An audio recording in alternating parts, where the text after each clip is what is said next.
Alexei, have you slept? I'll sleep when I'm dead. I'd like not to die today, so maybe somebody else should be driving.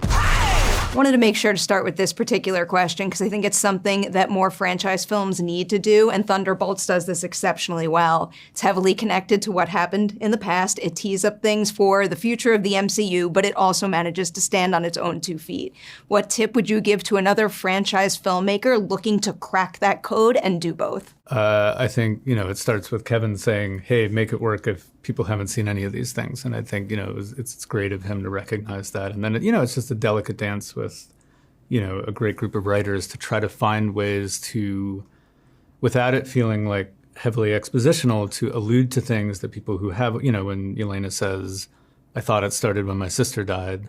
So you're defining for a new audience that she has a sister that's died. Obviously, if you've watched these movies, there's a whole, wealth of emotional resonance if you know who she's talking about and the story that she's referring to. But I think we always looked for ways to kind of drop those ideas in so you could follow along with this thing. And then also just really make it its own story, to have a full arc and not feel like you're being dropped in the middle of an installment. To know, and I think that's one of the most interesting things about working in the MCU is that it's not like a TV show, but these actors have played these characters before, and so they're very attached to some of those moments and some of those performances that they've given. But in order to make a good movie, you've got to have a new arc. You've got to have a new problem, a new want, a new need, and find a new place for them to go. And so to kind of do that in a way that still honors the characters that they've played before, like that was really what we spent, the bulk of our time trying to figure out. To follow up on that, can you maybe give us an example of an MCU actor who is continuing their journey with Thunderbolts and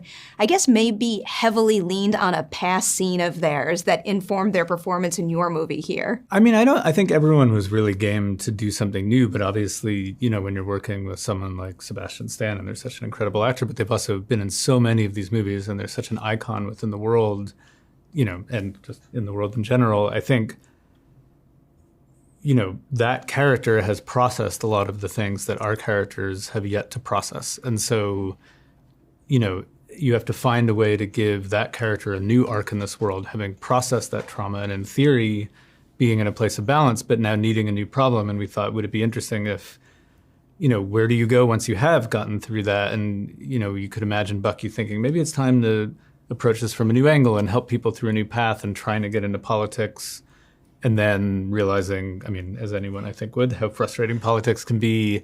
And maybe, in fact, the right home for him all along has been with a team that you never would expect, of people who've also gone through that trauma, and that he has something, particular to offer them, as someone who has already gone through this. And that was really fun to watch Sebastian get to play. Great success in that respect.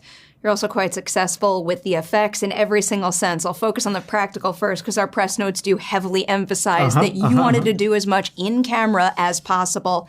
Can you maybe give our viewers an example of something maybe another film would think was best achieved via visual effects, and tell us why you prioritize practical effects instead for that moment? I mean, I think that we tried to do as much as we could. Obviously, I suppose you technically don't need Florence to step off of the second tallest building in the world, but if she wants to do that, then I would not get in her way if she's decided she's going to make that happen.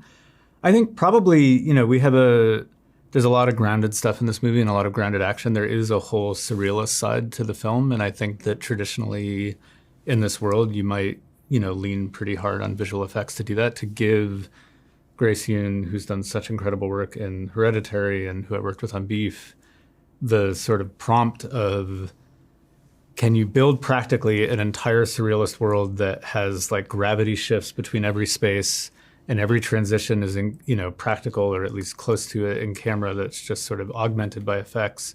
I mean, that's so fun. And to watch her run with that and do some of her most beautiful work, and Andrew's some of his most beautiful work in lighting those scenes and designing all that. I think there's just, because we're trying to tell a human story, it just feels like the filmmaking wants to feel like it has that texture as well. Mm-hmm. I wanted to highlight one particular visual effect that I absolutely loved. It's the effect of what happens when someone encounters the void. Mm-hmm.